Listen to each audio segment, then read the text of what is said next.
Great question. Tough question. Thank you for your good question. That's a great question, Brandon. It's your show. Asking your questions, getting your answers. This is your show. Here's your host, Adam Schrager. Good morning and welcome to your show for Sunday, January 18th. Coming up, a tape segment with Governor Bill Ritter, where he answers your questions on topics ranging from Senate designee Michael Bennet to whether he supports a plan to require all drivers to use hands-free devices if they're using a cell phone. First, though, we are about a month away from the digital transition on television stations throughout the country, and there remain an awful lot of questions about it. So we're welcoming to the program our boss, Mark Cornetta, the President and General Manager of 9 News and My 20, and Nikki Shears, who is a local representative from the Federal Communications Commission. Thank you both so much for being with us this morning. Good morning. Good morning. Thank you, Adam. Jennifer Kiesel, I hope I pronounced that right, she wanted to see this segment, so we're going to ask her question first. She writes, I'd like to see the whole digital TV thing explained again. I see that this picture is better, but it keeps freezing or blocking up, and I don't see how it's supposed to be better. And Mark, I'm going to read you a number of them kind of along these same lines. Michelle Hunter, we've purchased the DTV converter box and a digital antenna. Sometimes the pictures are great. Mostly, however, viewing TV is frustrating. When the DTV box is connected, the picture pixelates, and when it does, the sound cuts out. Bill and Tom, we get your analog signal, but no DTV signal. What's the problem with Channel 9? Tom Eddy, why don't I get Channel 9? I get other Denver stations, but not Channel 9. Bonnie Cassaday, all of a sudden now I can't get Channel 6, 7, and 9 on the digital channel. What's going on? What do we need to do about it? Okay, good questions. And we've heard lots of those questions here at 9 News and with our digital soft tests over the past few months. It's very simple. The digital transition has started a little bit late here in Denver. And as a result of that, some of the Denver stations, channels 6, 7, 9, 20, are broadcasting in low power. And, you know, to put it in perspective, if you had 100% as the amount of power that you could broadcast in, these stations are possibly under 10% in terms of the power that they're using to distribute those signals. So as a result of that, the signal is not as robust, and many of these homes are not receiving a full digital signal, and it makes it difficult for them to receive it. Additionally, you've got stations that are broadcasting in UHF as opposed to VHF, and many of the homeowners have some antenna issues related to receiving UHF signals as opposed to VHF. So there's antenna issues along with power issues that make it a little bit difficult. When the transition actually does take place, we will be broadcasting at that 100% power, and I would suspect that many of these homeowners will receive a very robust signal and not have an issue. We are chatting live, by the way, about this topic on 9news.com if you want to continue to participate in this. And, Nikki, let me ask you this. Glenda in Denver writes in, the other big topic surrounding the converter boxes and the coupons and where people can find the boxes. Glenda in Denver writes in saying, what are poor people supposed to do about paying for these converter boxes? Well, you know, the televisions weren't free to begin with, but the converter box coupon program has virtually made this almost free. The $40 subsidy that comes from the government, you're eligible for up to 2 coupons per household.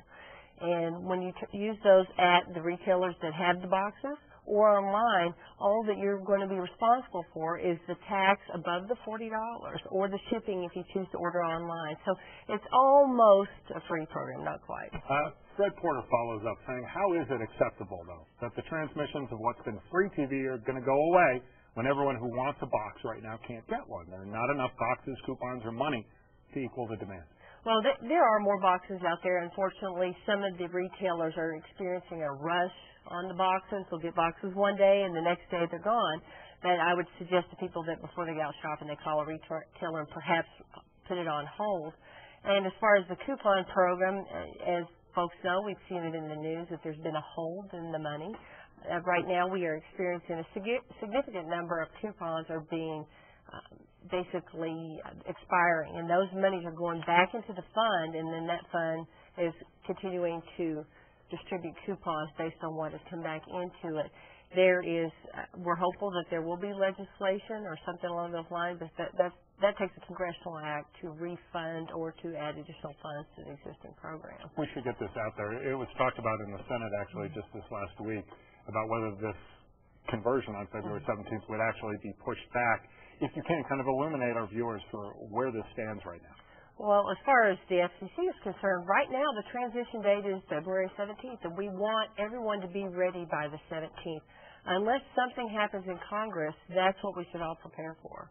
And I would just add that the broadcasters are ready, and on February 17th we will be ready to go.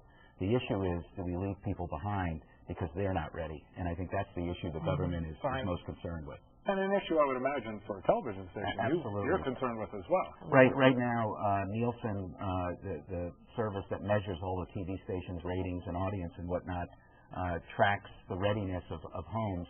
And they put in Denver the number at about 7% of the homes are unready for digital television, which equates to about 100,000 homes, which is not insignificant. No, I imagine another issue that we received an awful lot of questions about, and I'll put this to either one of you that wants to answer it. Janice McCullum writes in from Boulder. Can you explain how DTV is going to affect VCR DVD players, i.e. watching one show while recording another? Ken Dillman from Larimer County wrote in the same kind of question. Yeah, I mean, very simply, VCRs have analog tuners in them. So watching one program and recording another is problematic in a digital world because the analog tuner will not tune the digital channel. So in essence, you need a converter box for your VCR. It's that simple. It's not that simple to hook it all up, however. You can go to any number of sites and actually get walked through the process of hooking it up. But the simple answer is the VCRs need a digital tuner to operate. And Nikki? There are VCRs out on the market that do have digital tuners in them, so that's one alternative. But if you want to use your existing equipment with a converter box, I'd highly recommend that people either go to the website dtv.gov, www.dtv.gov, and there is actually a very extensive handout series on there, and it includes one on how to set up your VCR to watch one program while taping another if you're using a converter box. It talks about what you may need to purchase in additional cabling to make that happen. In addition, if folks don't have access to the Internet, I recommend then that they either call the DTV 2009 number, which is 888-DTV-2009, or the FCC's call center, which is 888-CALL-FCC. We will have those numbers posted on our website here in a little bit, and I'm sure we do have them kind of on our DTV guide on the 9news.com website. Let me try and ask them what I'm hoping are short answer, I think might be short answer questions. Claudia writes in, I don't currently have cable. Now, if I get cable, do I have to deal with the converter in the antenna? Absolutely not. No. Peggy Cronenberg writes in, I have cable TV. I'd like to know if I need a special box on each TV. Absolutely not. 2 for 2 so far. Ron Seibert writes in from Centennial. Once the switch is made, are all the transmissions going to be in 16:9 format for all programs? No.